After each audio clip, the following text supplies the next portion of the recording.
Woohoo! Bahala ka sa buhay mo. Ginusto mo yan eh. Lakas.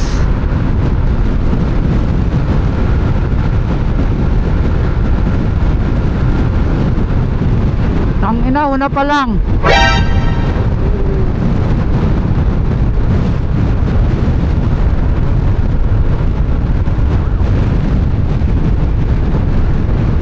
Tangina, lakas.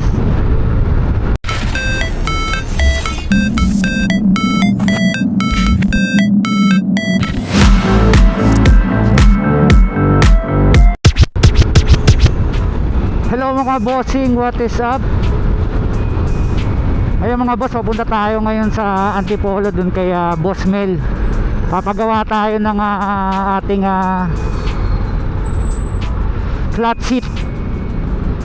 Actually magagawa ko hindi talaga totally flat seat. Yung dito lang sa may bandang upuan ko, then dun sa may back ride, hindi ko papagalaw. Then papapalitan na rin natin ng Mondragon na leather seat. Ewan ko kung tawag doon, basta parang liha yon. Kupal ka ba? Tahimik eh, hindi alam. Ngayon mga boss, habang papunta tayo doon, kukwento ko na rin sa inyo itong pinapalitan natin dito sa ating motor. Actually medyo matagal na to, pero ginawan ko lang ng content para at least ma-share ko siya sa inyo, kasi medyo natutuwa ako sa performance ng motor ko kumpara dun sa stock na settings niya. So mga boss, habang nanonood tayo ng Facebook, napapadaan tayo sa iba't ibang channel. So isa sa mga channel na nadaanan ko is yung channel ni Sir Mel. So isa to sa mga recommended na budget meal na setup. Siyempre may konting adjustment, siyempre konting dagdag lang sa performance, hindi naman konting adjustment tapos mala big bike na agad yung performance. So hindi ganon. So, Kupal ka ba? ang pinapalitan ko dito sa ating motor is yung bola. So ito yung isa sa mga nire-recommenda nila na budget meal na panggilid. Kung wala kang budget para sa mga pulley, mag-upgrade ng pulley, bell, ito pwede na to mga bossing. Bola lang ang papalitan mo. So para sa akin, sa tagal na ginagamit ko to, maybe around 2 to 3 months ko yatang gamit to, para sa akin kumpara sa stock, plus 2 versus sa stock ang performance nito. Bali ang timbang ko is 80 kilograms. So maganda ang performance niya, ang ganda ng arangkada, talagang ibubuelo ka talaga niya ng matindi. So isa pa lang to sa mga sinusubukan natin. So unang subok pa lang maganda. So panalo yung suggestion ni Sir Mel.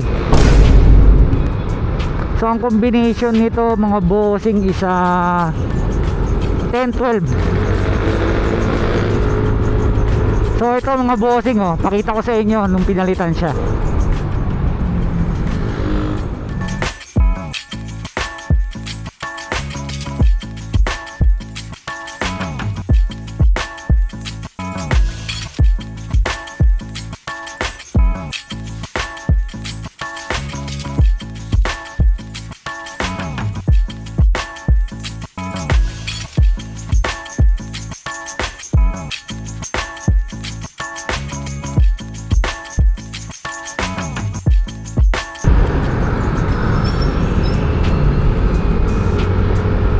So going back mga bossing, so isa sa mga napansin ko dito sa mga motor natin since nagpalit tayo ng bola is around 50 pag tumataas na yung RPM nya, lumalabas na agad yung VBA o yung variable valve actuation.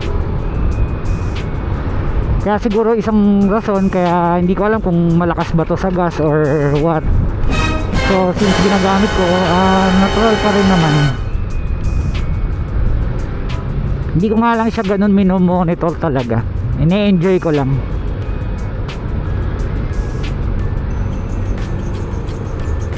So ang napansin ko dito, yun nga, gumanda yung arangkada niya. Mas nakakabuelo ng maayos lalo na sa mga open. Pero kung taga Maynila ka, taga Quezon City, nandun ka sa mga traffic na lugar, hindi mo siya masyado mapapansin. Pero kung nandito ka sa mga ganito klaseng lugar na hindi ganun karaming sasakyan, mapapansin mo yung pagbabago ng performance niya. Kaya nga nung una, nung pinakabit ko to, hindi ko naisipan bigyan ng content kasi parang wala naman ako napansin pagbabago. Pero nung one time nagamit ko siya sa isang open na lugar papunta ng Quiapo or ng Binondo, dumaan ako nun sa Roas Boulevard. Napansin ko na yun nga, ganun pala yung epekto. So before nung nagmarilaki tayo, hindi ko pa napapalitan yung bola natin noon.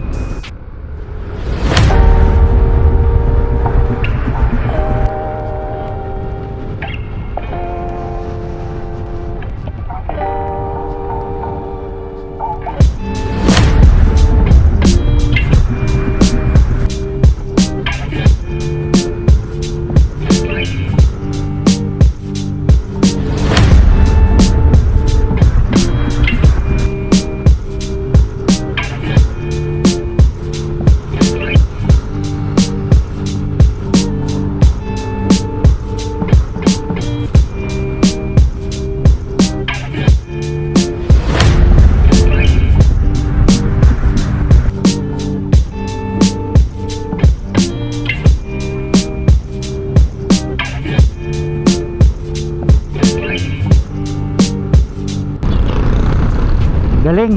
Kahit sa mga akyatan, wala siyang hirap.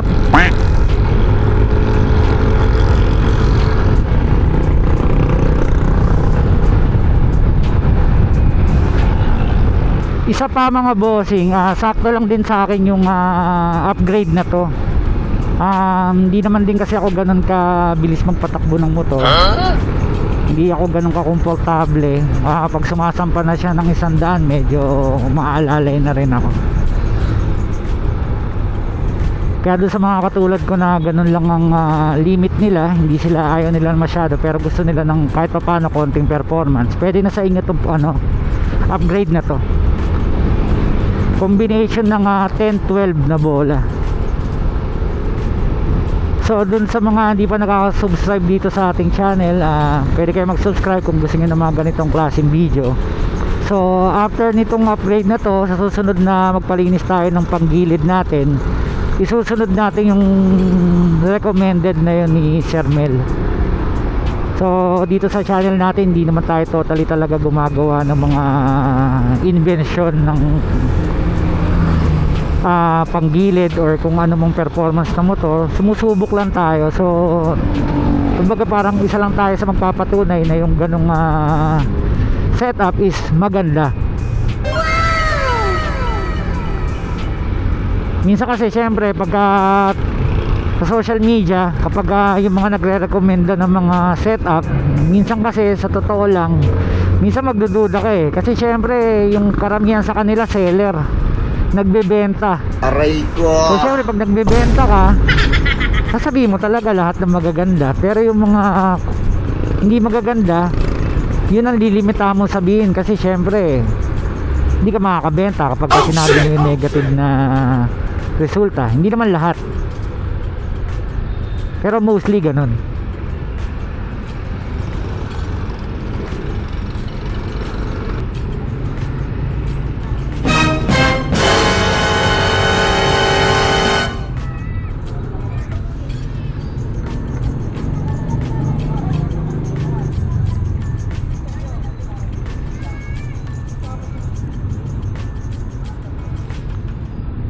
So mga bossing, dito na po tayo ngayon dito kay Boss Mel. Yan, magpapagawa lang tayo ng ating upuan, then sisibat na rin tayo. So until here na lang mga bossing, gagawin ko na lang ng yung isa pang content tong ating upuan.